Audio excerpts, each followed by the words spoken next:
Bismillahirrahmanirrahim. Assalamualaikum warahmatullahi wabarakatuh. Innal hamdalillah nahmaduhu wa nasta'inuhu wa nastaghfiruh wa na'udzu billahi min shururi anfusina wa min sayyiati a'malina. Man yahdihillahu fala mudilla lahu wa man yudlil fala hadiya lahu. Ashhadu an la ilaha illallah wahdahu la sharika lahu wa ashhadu anna sayyidana Muhammadan 'abduhu wa rasuluh. Allahumma salli wa sallim wa barik ala sayyidina Muhammad wa ala alihi wa sahbihi ajma'in. Rabbi shrah li sadri wa yassir li amri wa halil 'uqdatam min lisani yafqahu qawli. Amma ba'd. Yang dihormati Tuan Imam, ahli jawatan kuasa masjid, tuan-tuan dan puan-puan, para asatizah, muslimin muslimat yang dirahmati oleh Allah Subhanahu wa taala. Alhamdulillah, pertamanya kita bersyukur kepada Allah Subhanahu wa taala kerana di atas limpah dan rahmat daripada Allah, tepat sekali lagi pada pagi ini kita dapat menunaikan solat fardu subuh secara berjemaah, dan alhamdulillah diizinkan untuk kita berada dalam majlis ilmu. Mudah-mudahan tuan-tuan dan puan semua dan kita semua mendapat rahmat dan pengampunan daripada Allah Subhanahu wa taala.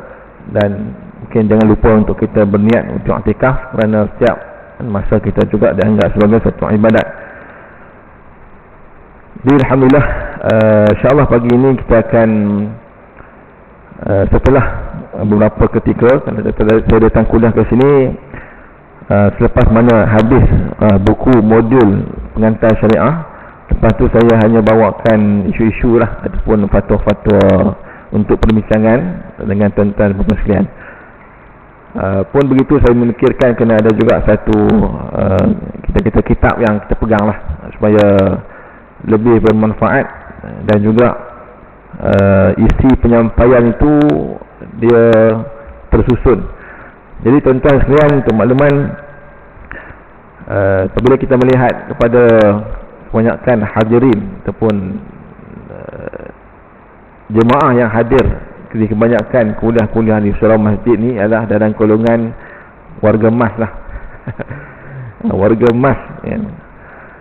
Warga perak pun ada sikit, banyak warga emas lah, memang. Jadi saya memilih untuk membawakan satu subjek baru ataupun kitab baru yang tak pernah pun saya bawa perbincangan ni di mana-mana masjid ataupun surau. Itulah di Masjid Salak ni, insya-Allah pada pagi ni kita akan mulakan untuk mengupas mengenai hukum hakam warga emas, kan, fiqh warga emas katakanlah, fiqh warga emas. Ataupun kita sebut sebagai ahkam al-musinnin, kan? Al-musinnin maksudnya orang yang berumur, kan. Hukum hakam berkait dengan orang berumur, ataupun kita kata bahasa kita warga emas lah dari segi ibadat. Jadi kalau nak bincang tentang ibadat tu banyak orang buat, kan. Cuma dalam bab bila belajar tentang ibadat ni dia gabung semua sekali. Bila kita khususkan perbincangan dalam aspek hukum hakam kait dengan warga emas ni, dia lebih spesifik. Satu, audien dia sesuai. Dan yang keduanya ialah kalaupun ada orang muda, dia juga ada ibu dan ayah. Jadi satu peringkat memang kita kena menjaga ataupun take care kepada ibu ayah kita yang telah pun berumur. Sebenarnya banyak isu-isu yang berkait dengan warga emas ni dari segi fiqahnya lah. Termasuk kalau kita kata demak ibadat ni, dia termasuk di situ ialah dari segi taharah, kan? Cara bagaimana nak taharah. Bagi contoh,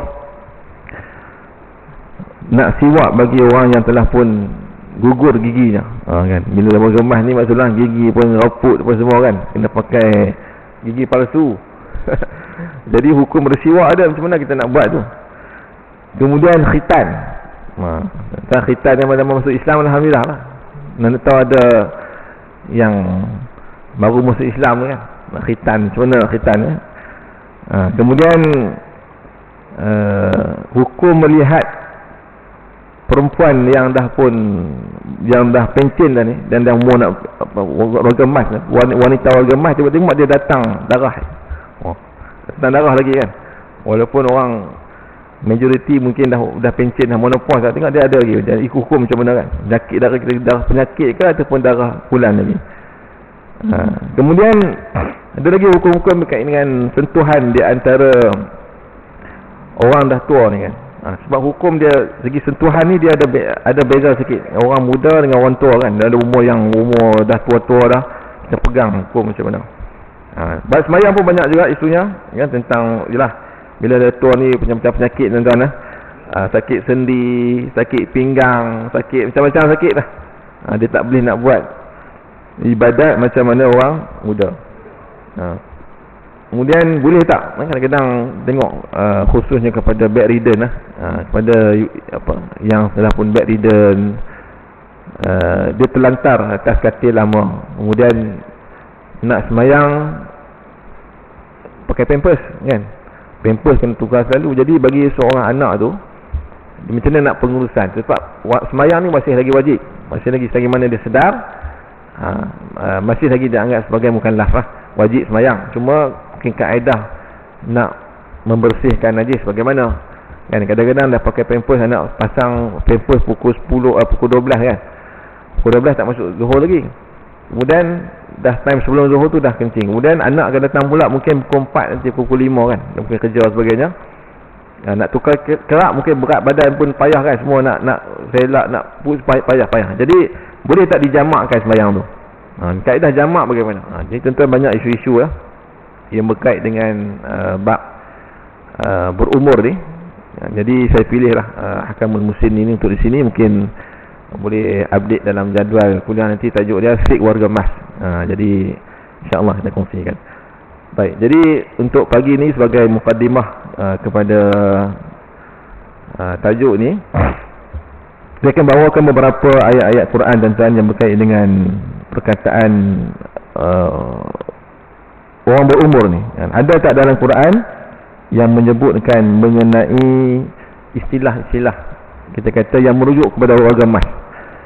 Jadi jawapannya adalah, jawapannya ada. Kerana Quran ini dia datang dalam bentuk yang ayat-ayat umum kan? Maka pendetilan terhadap istilah-istilah yang merujuk kepada warga emas tu ada. Bahkan lebih detail lagi berbanding dengan bahasa Malaysia lah. Sebab kita hanya sebut kadang-kadang apa kita sebutkan pada warga emas ni, orang tua kan, orang lanjut usia ataupun warga emas lah, nak bagi sedap warga emas lah kan. Jadi rasalah macam kita dihargai warga emas, orang kena jaga betul-betul kan? Baik, jadi beberapa istilah yang digunakan oleh Al-Quranul Karim merujuk kepada satu golongan yang telah pun berumur ini. Pertama ialah Syekhun kan. Kita pun biasa sebut Syekh, ya Syekh kan. Ya Syekh sebut Syekh kan. Kalau di Kedah tu dia ada pegawai, pegawai agama dia grade 41 ke atas semua dia panggil Syekh. Jadi kita tengok bagi contoh Tuan Syekh Marwazi, Tuan Syekh Marwazi, Tuan Syekh Hafiz. Kadang-kadang kita tengok muda lagi Syekh ni kan, umur baru mungkin 20-an, 27, 29, 30 kan. Bukanlah tua sangat pun, tapi nak dapat gelaran Tuan Syekh kerana memang secara perjawatannya di sana, kalau pegawai agama Islam, hal agama Islam grade 41 ke atas memang letak sebagai Tuan Syekh lah. Itu macam pangkat dia lah, Tuan Syekh. Jadi Syekh jadi Syekh ni kalau tengok dalam bahasa Arab sebenarnya dia digunakan untuk seorang lelaki yang mana banyak pengalaman hidup dia. Banyak pengalaman hidup dia, banyak pengetahuannya. Sebab tu dia katakan Syekh kan. Dalam Quran digunakan dalam surah Hud kan, digunakan wa hadza ba'li syaikha kan, kisah Nabi Ibrahim kan, dah tua dah.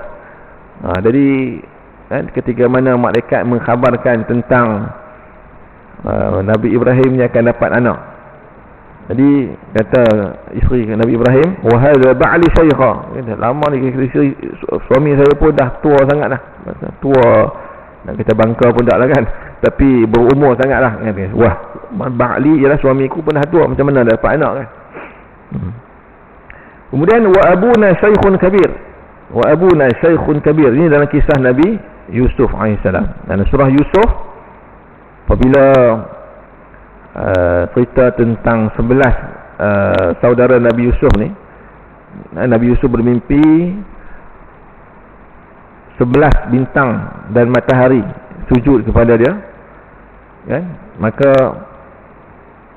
berlaku lepas itu ada satu peristiwa, iaitu peristiwa Nabi Yusuf diajak oleh, kan, oleh saudara mara dia untuk keluar. Wahai, mereka dah buat satu satu perancangan untuk nak menghumbankan Nabi Yusuf ni ke dalam telaga.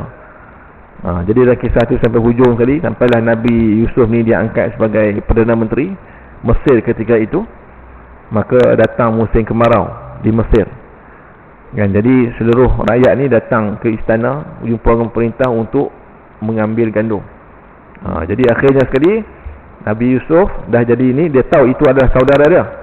Jadi dia pun nak ambil, dia seorang lagi, dia punya saudara rapat dia itu Bunyamin, kan? Bunyamin ni ambil, kemudian mengadulah sanak saudara adik-beradik Nabi Yusuf ni kepada dia, jangan ambil dia kerana wa abuna syaikhun kabir, kama ada, kan, ada ibu ayah yang tua, itu Nabi Yaqub alaihissalam. Kan, itu kisahlah tentang perkataan syaikhun. Baik. Kemudian ada perkataan aitan. Aitan dalam ayat minal kibri atiyah, kan? Kibri atiyah. Atiyah ni maksudnya keadaan yang mana satu keadaan umur, kan? Yang mana tidak ada jalan untuk nak repair lah. Tua sangat, maksudnya banyak sangat penyakit, banyak sangat dia punya yang menimpa diri dia, sampailah dia tak boleh nak buat apa dah, tak boleh nak berubat dah. Tunggu, kita kata tunggu masuk kubur lah. Aitiyah ni dalam keadaan dia terlampau uzur dan tak mungkin lagi nak diubati, dirawati lah. Itu aitiyah. Tentang perkataan ni, bahasa Arab ni dia amat detail lah. Kita nak kata macam tu, perkataan kita tua bangka kerepot kan, itu tak belum tentu lagi. Tapi dia sebut aitiyah ni maksudnya dia keadaan dia tua, sakit, uzur dan tak boleh nak dirawat lagi. Aitiyah. Yang kedua, yang ketiga ada perkataan ajuz, kan? Ajuz, kan? Ajuz ni maksudnya orang yang lemah lah, ataupun lemah, kemudian kita kata tidak bermaya, kan? Ajuz, rajulun ajuz, seorang lelaki yang tua tapi dia lemah, tak boleh jalan pakai tungkat, tu ajuz, kan? Kita kata semayang tak boleh, kan? Ajuz. Kemudian ada lagi perkataan kibari, kan? Kibari orang yang besar juga, kan? Kibar, kan? Kalau takabur lain, kan? Takabur ni kibar ni dah peringkat umum yang dah matang lah, kibar. Kemudian ada lagi al-kuhli, kan? Al-kuhli, ini dalam peristiwa Nabi Musa alaihissalam, wa yukallimun nasa fil mahdi wa kahla, kan? Jadi Allah memberikan Nabi Musa ni boleh cakap semenjak dalam buayan dia, mahdi wa kahla, dalam buayan, dan juga bila dah besar. Kahla ni umur dalam keadaan 30 ke atas, kahla, kan? Kemudian al-haram, al-haram juga merujuk kepada orang tua. Jadi tuan-tuan Hindu nak ceritanya dalam Quran ni ada lebih kurang dalam 6 perkataan yang merujuk kepada golongan-golongan tua ni, menunjukkan penekanan terhadap warga emas juga, dalam Quran ini dia ada, kan? Ada penekanan. Baik, jadi kalau kita tengok dalam konteks Malaysia pula, sebenarnya kita ni sedang menuju ke arah negara tua mengikut kajian, kerana peningkatan dari segi jumlah populasi warga tua ni, warga emas ni, jangkaan sekarang ni 2022 7.3%. Jadi dalam kiraan PBB, kalau satu negara tu dia ada 7%, lebih pada 7%, maka boleh dikategori sebagai negara tua. Baik. Jadi konteks kita lah. Jadi maksudnya perbincangan tentang isu warga emas ni penting. Baik, jadi kalau tengok kepada JKM, Kementerian Pembangunan Wanita dan Keluarga dan Masyarakat, apa pula definisi dia? Dan hari ini kita main definisi dulu, baru dah kita masuk dalam perbincangan Quran. Warga emas ni kita boleh tengok daripada daripada tarifan ni boleh kita tengoklah kita ni masuk dalam warga mana kan. Bukan kanak-kanak ke, belia lagi ke kan. Itu pun warga emas ke. Kadang-kadang tengok kan, tanya dia umur apa, pakcik umur apa, umur 65, tapi nampak tu macam gagah lagi kan, macam 30-an lagi. Ada yang macam tu. Rambut pun hitam lagi sebab dia bubuh dye warna kabut kan? Jadi uban tak nampak. Baik. Jadi kalau ikut definisi kita pula di Malaysia ni, warga emas ni adalah merujuk kepada individu yang berumur 60 tahun ke atas, yang diterima pakai dalam PBB punya convention, dan di negara-negara ASEAN pun sama juga, dia masuk 60 tahun ke atas lah. Jadi kalau siapa yang berada dalam lingkungan 60 tahun ke atas, layak dia digelar sebagai warga emas dan layak juga untuk mendapat keistimewaan sebagai warga emas. Banyak warga emas kan, emas ni orang nak jaga Ustaz. Jadi berharganya warga emas ni, maka adalah keistimewaan yang dapat disediakan oleh kerajaan kepada mereka. Jadi umur kita kata umur persaraan di Malaysia pun dimulai dengan 60. Di Indonesia pun 60. Di negara lain ada yang 66 kan, US 66, ada yang 68. Tapi sampai umur 58 pun kadang-kadang kan, tanya dokumen tak mana apa lupa apa. Umur 58 kan. Jadi dari segi ingatan tu dah kurang sikit lah. Dia tak nampak dah dokumen lah. Dia nampak cucu lah. Ada cucu kan. Cucu nak kan, dia kehidupan ni dah tak boleh nak ditekan-tekan kerja lah kan. Kerja dengan relax kan. Satu penyakit pun dah banyak dah tuan-tuan. Jadi itulah kan, isu warga emas. Baik, jadi dalam konteks negara kita pula banyak Malaysia ni pun dia tak lepas dari segi dasar-dasar yang digubal untuk melihara warga emas ni. Maknanya begitu pentingnya warga emas ni dalam konteks negara kita. Maka kita ada dasar warga emas negara, pelan tindakan warga emas negara, dasar kesihatan warga emas negara, pelan tindakan perkhidmatan kesihatan warga emas. Kita semua dasar kita tak pernah tengok kan, rupanya ada kan, rupanya ada dasar-dasar yang untuk jaga warga emas ni. Baik. Jadi sebelum kita pergi pada Quran tu, kita tengok pula yang kita tengok dulu yang negara kita ni apa. Kemudian kita tengok sikitlah data perangkaan yang warga emas di Malaysia ni berapa orang semua tuan-tuan. Dekat pada 2020 warga emas, jumlah warga emas dekat Malaysia ni ialah 3.23 juta. Sikit je kan, daripada 3 campur ni lelaki perempuan ni. Campur lelaki perempuan kan, 32 juta daripada 36 juta kita sekarang ni, 35-36 juta. Jumlah warga emas 3.23 juta je. Yang lain mana Imam? Yang lain pergi mana ni kan? Tinggal daripada ramai-ramai dulu, tinggal 3.23 juta je kan. Yang lain ni tak tahulah kan, mungkin dah dijemput oleh Allah Ta'ala lah. Sebenarnya masih hidup lah, dalam konteks masih hidup. Daripada 3.23 juta ni, lelaki 1.58 juta. Sikit je kan. Dan perempuan ramai lagi daripada lelaki ni, 1.69 juta. Sikit lah. Maknanya warga emas ni 10% je daripada jumlah penduduk. Ni sumber daripada Jabatan Perangkaan Malaysia tahun 2018. Pun begitu tuan-tuan, dalam konteks warga emas sepatutnya berehat kan. Sepatutnya berehat lagi. Cuma ada lagi lah yang kita kata masih bekerja. Sebab kita tengok kadang-kadang pakcik ni dah pencen kan, umur 60 lebih. Ada yang dah pencen kadang-kadang, yang rezeki dia murah kan. Dia alhamdulillah dari segi rezeki tu bagus. Maksudnya dia dapat berehat lah. Berehat dengan aman. Maksudnya mungkin ada pencen kan, ada pencen. Mungkin kalau tak ada pencen pun ada anak-anak yang bantu kan, bermain dengan cucu. Cuma tu tak ada juga yang masih lagi bekerja. Dan kita tu bukanlah kata dia ni kerja ni nak mengisi masa lapang, tidak. Sebab kalau boleh semua orang ni nak hidup dalam keadaan berehat kan, dah kudrat pun dah berkurang. Tapi kadang-kadang terpaksa dia bekerja ni kan? Kerja tu pula kerja yang agak berat lah kan. Jadi security pun berat juga kan. Security kadang-kadang ada orang tua-tua ni security tapi 12 jam.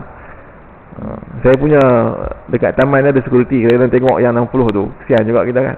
Datang tidur je Kan dia bukan jaga security, jaga kita tidur kita pun kita kata kesian kita. Kan 12 jam kerja tuan. Ataupun kadang ganti kawan dia. Mai tengah hari tu mata merah kadang-kadang kita nampak, kita dapat tengok security ni kan. Buka mata pun tak larat dah. Tapi masih lagi yang bekerja. Jadi dalam statistik 279,954 warga emas masih aktif bekerja. Maksudnya ini keperluan hidup lah, untuk menjamin keperluan hidup, untuk mungkin aksara anak-anak kan. Ada lagi kadang-kadang anak, isteri yang kecil-kecil kan. Jadi kena bekerja. Baik. Jadi itulah tentang sikit tentang warga emas. Pun begitu dalam konteks kita ni kan. Ni adalah kita kelebihan lah. Tadi kita definisi ni kelebihan pula tentang. Kalau ada warga emas yang berumur 60 tahun ke atas ni, apa yang kita dapat dalam konteks negara kita ni? Pertama, dia dapat diskaun. Diskaun 50% daripada tambang LRT dan monorail. Kot-kot lah nak bawa cucu berjalan, bolehlah naik LRT monorail, dapatlah diskaun 50%. Kalau tambang RM5, tuan-tuan dapatlah RM2.5. Kemudian ada bantuan orang tua sebanyak RM350 bagi warga emas miskin dan tiada pendapatan. Ada pendapatan, ada bantuan. Kemudian pengecualian caj pendaftaran bagi pesakit luar di hospital dan klinik kerajaan, free. Kemudian diskaun 50% daripada kadar caj penyakit pesakit wad kelas 3 di hospital kerajaan. Maksudnya kalau kata kena caj tu, dia dapat diskaun lah 50%. Kemudian diskaun 50% untuk buat pasport. Kita tak tahu kan, buat pasport 50%. Kalau 300, 200 dapat bayar 100 je. 300 bayar 100 je. Ni bukan 50% tu. Itu banyak persen tu. 60-70 kan. Jadi nak dia menggalakkan untuk mungkin melancong, buat umrah kan. Tapi masa tu pun tak larat dah. Nak berjalan tak larat dah. Jadi patutnya dia bagi awal sikit lah kan. 5 tu dah bagi kan. Cantik lah. Kemudian pelepasan cukai RM5,000 bagi perbelanjaan rawatan perubatan, keperluan khas dan penjagaan ibu bapa. Jadi kalau ada warga-warga yang masih muda ni, dapat, kalau dia carumkan untuk jaga perbelanjaan rawatan ibu ayah, dapat pelepasan cukai RM5,000. Baik, tuan-tuan, itu dalam konteks Malaysia lah kan. Maknanya adalah kan, dasar-dasar yang untuk kita jaga warga emas ni supaya tidak diabaikan. Jadi kita tengok pula beberapa ayat Quran yang menyebut tentang warga emas ataupun golongan yang telah berumur ni. Di antaranya Allah Subhanahu Wa Taala sebut dalam surah An-Nahl. Quran ni tuan-tuan, dia datang dalam bentuk yang memang sesuai dengan fitrah kita lah. Sebab tu kita baca kan, lawatan kita nak macam mana nak menghadapi kehidupan, macam mana nak menghadapi ujian dalam kehidupan kita ni, peraturan disediakan oleh Allah Subhanahu Wa Taala. Jadi di antaranya Allah Subhanahu Wa Taala menceritakan tentang golongan yang perjalanan fasa hidup manusia ni. Surah An-Nahl ayat 70. Wallahu khalaqakum thumma yatawaffakum wa minkum man yuraddu ila arzalil umr likay la ya'lama ba'da ilmin syai'a innallaha alimun qadir. Allah Subhanahu Wa Taala yang menciptakan kita semua ni. Semua ini Allah Taala ciptakan, kemudian menjadi satu kemestian lah. Summa yatawaffakum. Kemudian Allah Ta'ala cipta, Allah dia akan wafatkan. Allah akan matikan kita. Jadi perjalanan itu, fasa tu harus kan memang akan dilalui oleh semua orang. Ada hidup, ada mati. Kemudian dalam kalangan orang yang hidup ni, wa minkum man yuraddu ila arzalil umur. Kalaulah dia tak mati lagi kan, masih lagi panjang umurnya, mungkin 70, 80, 90, ada yang sampai 100 kan. Kalaulah masih lagi ada usia yang berbaki, jadi Allah kata wa minkum man yuraddu ila arzalil umri, dikembalikan balik kepada satu zaman muda lah. Kadang-kadang dia betul kan, kita zaman muda anak-anak kita pakai pampers, diapers lah, hagis lah, pek-pek lah kan. Jadi bila tua ni dia nama pula kan, dia nama lain pula, tapi pakai pampers juga lah. Tapi tak adalah size SL kan, sampai size triple SL, 4 double SL lah beli kan. Jadi pakai pampers juga kan, sebab masa tu tak boleh nak urus diri dah. Cakap pun kena, kita tak berbutir kan. Tak jelas kan. Kemudian kadar pendengaran pun dah merosot, mata pun dah kabur kan. Jadi ada orang yang Allah uji begitu, sampai satu peringkat dia ingatan kurang kan. Ingatan kurang. Itu faktor lah. Mereka kata ada 3 PhD pun ada 3 PhD pun mengapai Quran, kita kata masa mula-mula mengapai Quran, tapi sampai satu peringkat dia memang akan turun. Tak ada yang performance dia akan meningkat kan. Semua performance lah kadang menurun kan. Dulu aku bangga masa jadi imam ya. Itu kadang-kadang rasul Allah Akbar, itu maksudnya kalian masih lagi boleh tu maknanya boleh lagi lah dia kan. Lupa banyak kan. Ni pengalaman untuk imam kita sendiri kan. Jadi ada zalil umur ya. Jadi Allah kembalikan kepada zaman kanak-kanak balik, likai la ya'lama ba'da ilmin syai'a. Jadi sampai setingkat walaupun banyak hafalan, banyak ingatan masa muda, dia menyebabkan dia tak ingat dah. Nyanyok kan. Macam PM kita, PM Pak Lah Badawi kan, Datuk Seri Abdullah Ahmad Badawi, mantan PM kita pun dah sekarang ni dah dalam keadaan disleksia. Dia dah nyanyok lah kan, nyanyok, tak ingat apa dah. Nampak macam mana kan? Itu bukan pengaturan kita, bukan kita yang punya kita boleh set tak kan? Sampai satu peringkat fitrahnya memang Allah sebut kan, akan kembali kepada arzalil umur, macam budak-budak balik. Jadi emosi kan, jadi kena jagalah kan. Sebab tu kita kata bila ayah semakin berumur, ibu semakin berumur, bila anak-anak ni dia mungkin cara bercakap ayah cakap kita pun lain kan. Jadi kita kena ingat ayat ni, bahawa akan sampai ke saat itu yang mana dia takkan berada dalam peringkat macam mana dia muda dulu. Jadi kembali kepada zaman kanak-kanak kan. Jadi bila ada siapa yang dia uji dalam macam ni, dia kata ujian untuk dia masa ni lah kan, yang nak jaga kita siapa kan. Dia anak mungkin masa ni kadang kepentingan anak ramai ni kan. Anak 9 dulu anak 9 10. Sekarang ni kalau anak 2, kadang anak 2 1 kan, 2 1, saya pun 2 orang je kan. Walaupun adik-beradik saya 9 orang apa ustaz, 9 orang. Tapi dia 9 tu pula kan, bukan semua duduk kat kampung. 3 duduk kat luar, kemudian yang daripada baki 3 tu 6 kan. 6 pula ada 2 orang OKU, macam-macam kan. Jadi yang betul-betul boleh jaga kita berapa orang. Dan juga boleh jaga kuat satu, kemudian mampu dan juga boleh mengharungi dengan penuh redha. Nak jaga ibu ayah. Itu satu lagi kan. Sebab tu mungkin hari ni antara persiapan yang perlu dibuat juga kan, bila dah ada duit ni, jangan bagi semua dekah kat anak-anak. Kena fikirkan juga kan, kos untuk siapa yang akan jaga kita. Ada orang sekarang ni nak upahkan doktor, penjaga peribadi lah. Khususnya kalau anak-anak duduk jauh, kena fikir kan, dia nak harap siapa kan. Takkan nak harap kepada rumah warga emas kan. Itu kalau siapa ada kemampuan kena pergi, jangan semua. Kadang setengah-setengah dia pencen-pencen, dia dapat duit gratis, duit hadiah tu dia bagi semua kat anak-anak. Dan bila nak jaga ibu ayah seorang pun tak kan, masa panggil nak bagi bedak duit tu, nak bagi duit tu dia datang. Bila dapat panggilan kena jaga ayah, masa tu ujian lah kan. Jadi tuan-tuan, itu di antara ujian orang yang dipanjangkan umur. Jadi arzalil umur. Baik, arzalil umur. Kemudian ada lagi ni, sebutkan beberapa lagi.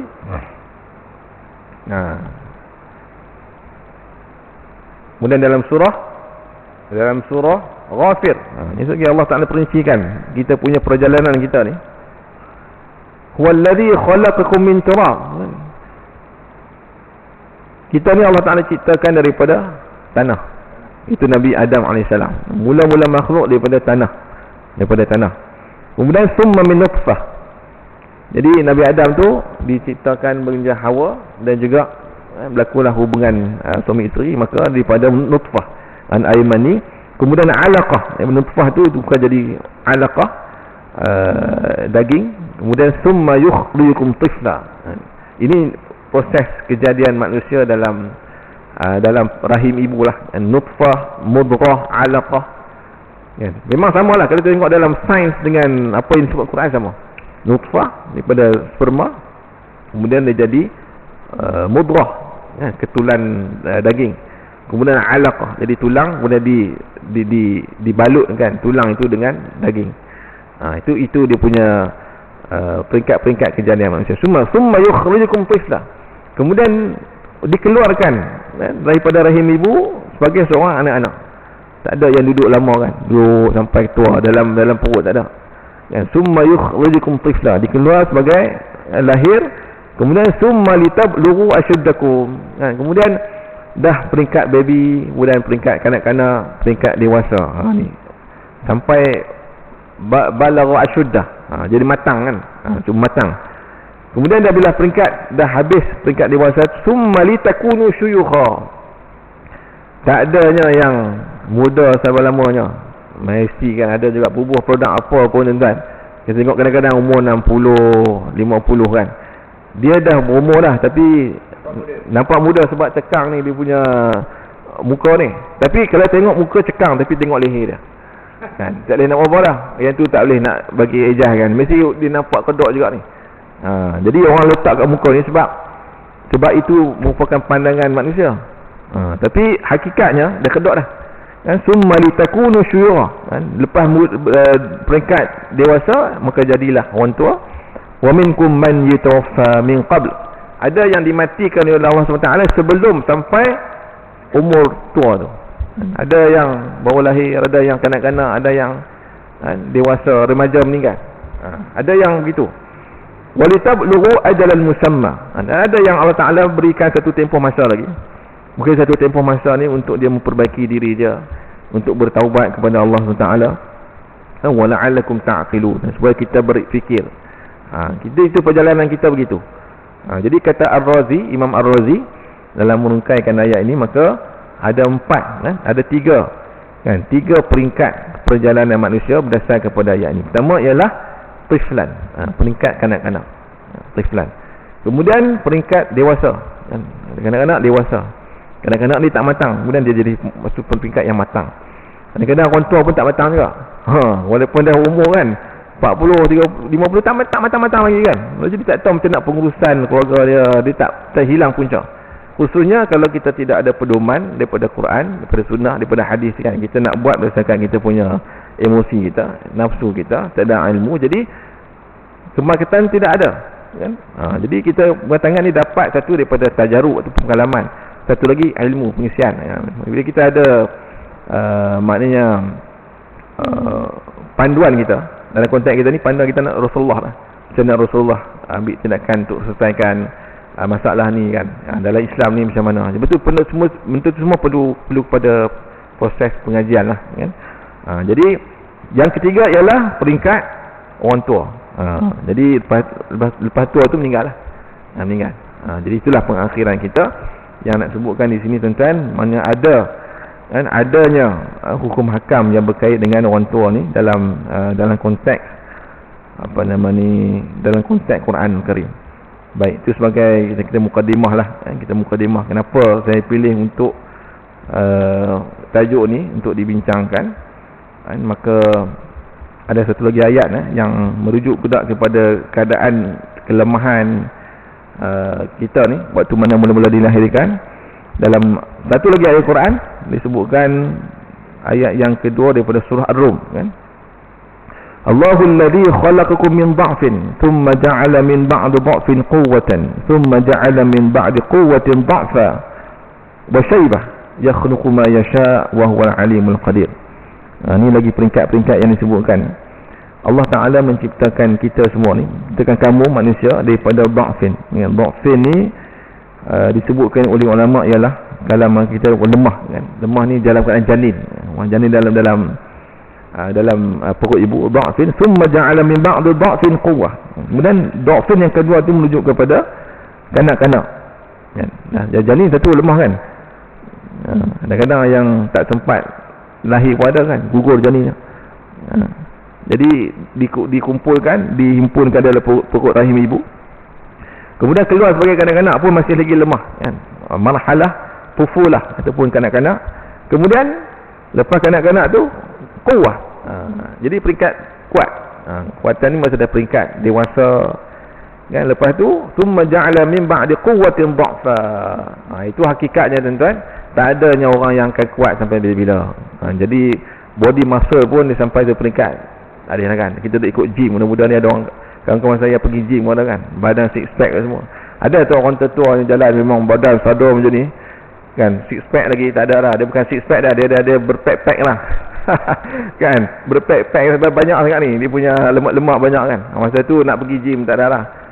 Jadi itulah hakikatnya.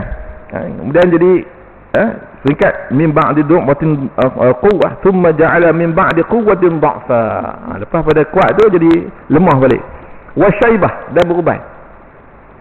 Dan beruban. Dia siapa yang beruban kan, beruban banyak tu tanda pada meningkatnya usia. Jadi bila banyak beruban ni seharusnya lagi dekat kita, lagi kita memikir kepada akhirat, kerana bila dah banyak uban ni kan, lagilah kita kata hampir kepada kematian. Itulah hakikatnya. Kemudian dia khluqu ma yasha wa huwal alimul qadir. Allah Taala ciptakan semua ni mengikut ketentuan dan juga kehendak Allah SWT, dan Allah yang Maha mengetahui, dan Allah pun lebih kuasa. Jadi itulah bila kita faham tentang putaran hidup kita ni, jadi kita ni tidaklah sombong sangat kan, sebab maksudnya putaran itu akan berjalan. Kalau kita dalam keadaan kita dah sampai ke peringkat pegang jawatan tinggi macam mana pun, satu hari nanti kan pasti kita akan kembali bawah juga. Sebab tu tuan-tuan, kalau jadi majikan ke, jadi bos ke, jangan sombong sangat. Waktu kita pegang jawatan, kita kena buat yang terbaik, dan jangan kita pandang orang bawah kita ni sebagai orang tidak ada apa-apa.